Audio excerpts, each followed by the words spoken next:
Well, after the grand Pran Pratishtha ceremony in Ayodhya, the entire nation has been immersed in Ram Bhakti. But Rahul Gandhi couldn't see the Ram Leher. The Congress party's top brass, Sonia Gandhi, Mallikarjun Kharge and Adhir Ranjan Chaudhary had even boycotted the Pran Pratishtha.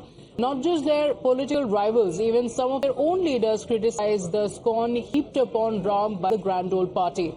But it doesn't end there. Rahul Gandhi has now said that people are so busy chanting Jai Shri Ram that they are unable to even see that they are being looted by businessmen every day. He chided the people's belief in Ram and said that people don't realize that when you chant Jai Shri Ram, your money is being snatched and you will die of starvation.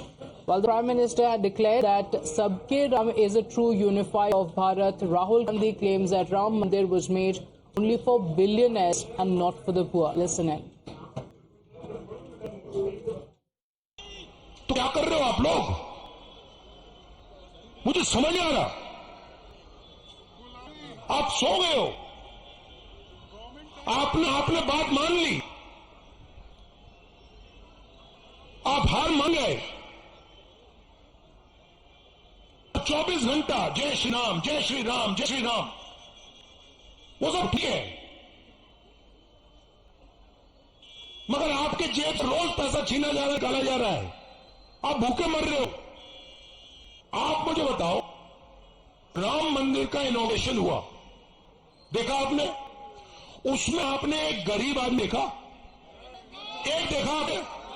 उसमें मुझे अमिताभ बच्चन दिखा, ऐश्वर्या राय दिखी, अदानी दिखा, अंबानी दिखा, सारे business वाले थे। मुझे एक गरीब बंदा उसमें नहीं दिखा, एक किसान नहीं दिखा, एक मजदूर नहीं दिखा, एक बेरोजगार नहीं दिखा, एक छोटा दुकानदार नहीं दिखा, एक चाय वाला नहीं दिखा, और सारे के सारे जो अरबपति हैं वो दिखे। भाइयों, ये 74% जो है ना लोग, और इसमें आप 2-3%, 4%, 5% जनरल कास्ट के गरीब लोगों को जोड़ दो, इनका इस देश में कुछ नहीं बचा। इनको बस या थाली बजानी है या मोबाइल फोन दिखाना है, घंटा बजाना है, ताली बजानी है और भूखा मरना है। Now the Prime Minister has lashed out at the doubters in Congress, saying that even those who objected to the Ram Mandir are today chanting Jai Siya Ram.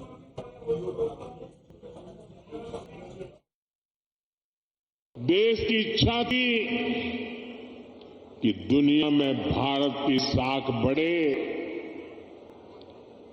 यह हमने करके दिखाया। देश की इच्छा थी कि अयोध्या में प्रभु राम का भव्य मंदिर का निर्माण हो।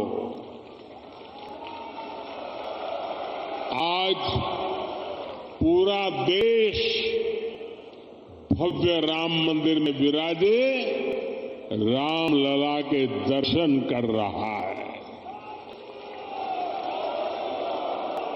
और तो और कांग्रेस के लोग, जो लोग हमारे भगवान राम को काल्पनिक बताते थे, जो कभी नहीं चाहते थे कि अयोध्या में प्रभु राम का मंदिर बने, वो भी अब जय सिया राम बोलने लगे हैं।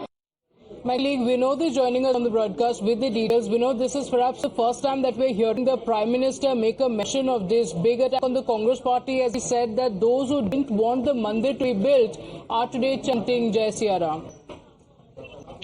एग्जैक्टली हमने देखा कि जब राहुल गांधी की यात्रा शुरू हुई थी, भारत जोड़ो न्याय यात्रा, असम में वो जिस दिन राम मंदिर की प्राण प्रतिष्ठा हो रही थी, उस दिन वो वहां के बड़रोवा थान मंदिर जो है वहां पर प्रेयर करने के लिए पहुंचे थे। हालांकि तब रोक गया था, वहां धरने बैठ गए थे, उसको लेकर विरोध हुआ था। इससे पहले भी हमने कई बार तस्वीरें देखी है, खुद राहुल गांधी जब मंदिरों में गए हैं, चाहे वो सोमनाथ का मंदिर हो, चाहे वो महाकाल का मंदिर हो, चाहे वो झारखंड में अपनी यात्रा के दौरान जो बाबा धाम था वहां गए थे और उन्होंने बाकायदा पूजा अर्चना की।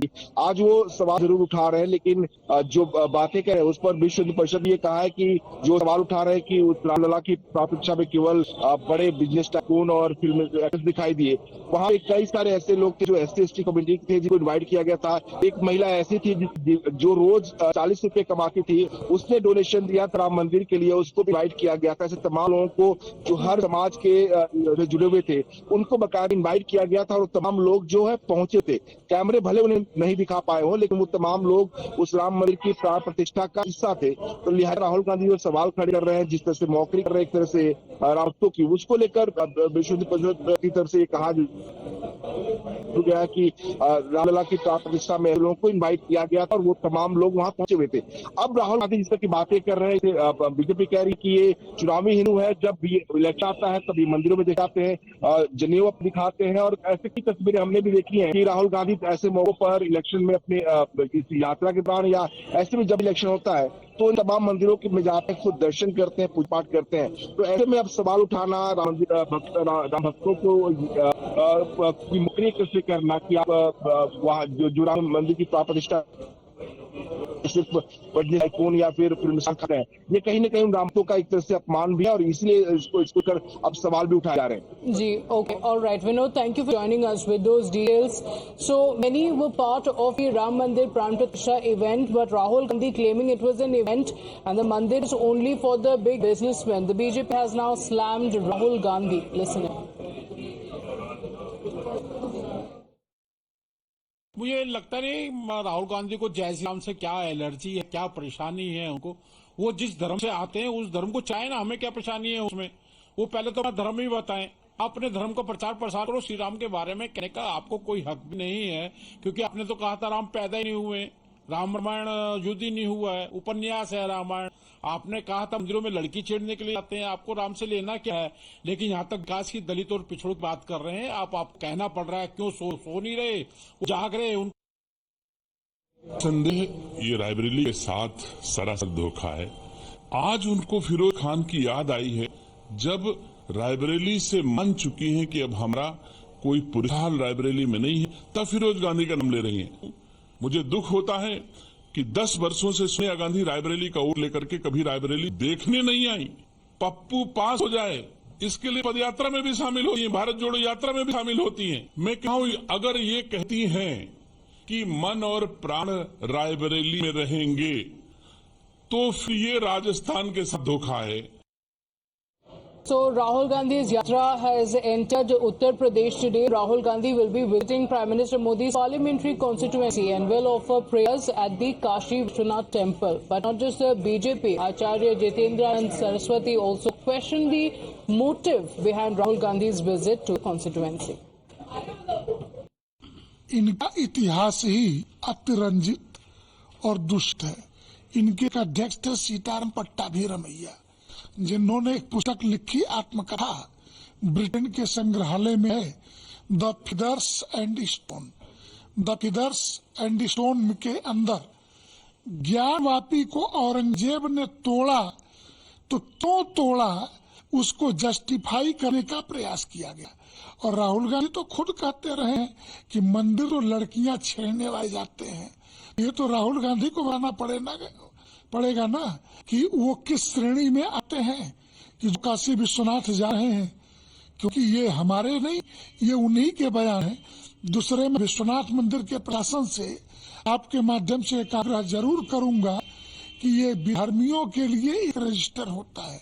आप जो सोमनाथ के मंदिर में भी इन्होंने गैर हिंदू के कलम में हस्ताक्षर किया है, इसलिए विश्वनाथ के दरबार में आने पर इनसे गैर हिंदू के कलम में हस्ताक्षर किया जाना चाहिए। In fact, the Shiv Sena UPT MP Sanjay Raut has backed Rahul Gandhi's statement saying the BJP has used Ram, and he went on to say that it is the BJP that made it an election issue. Listen in. Rahul Gandhi ji ने बहुत ही सही बात कही है। ये देश में आज गरीबों का कोई आवाज ही नहीं है। आपने देखा होगा इलेक्ट्रल बॉन्ड्स के बारे में जो निर्णय दिया है, कोई भी एक प्रकार से बीजेपी की रईस ही थी।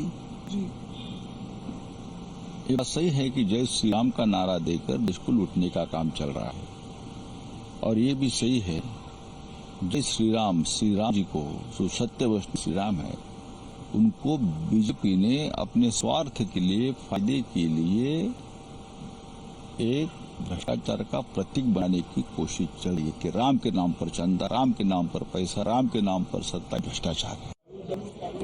So Sanjay Raut also backing the claim that was made by Rahul Gandhi. Rahul Gandhi was speaking to his supporters, and that's when he made his statement. Now, the RJD has also waded into the controversy, saying, why is the BJP running away? Why are they promoting Hum Do Hamare Do, saying want everyone to benefit? Listen in. इस देश को किसने लूटा? 10 वर्षों में देश खोखला हो गया, सरकारी उपकरण बेचे गए, देश का जो अर्थव्यवस्था है पूरी तरह से खस्ता हाल से गुजर रहा है, सिर्फ झूठ परोसे जा रहे हैं आंकड़े।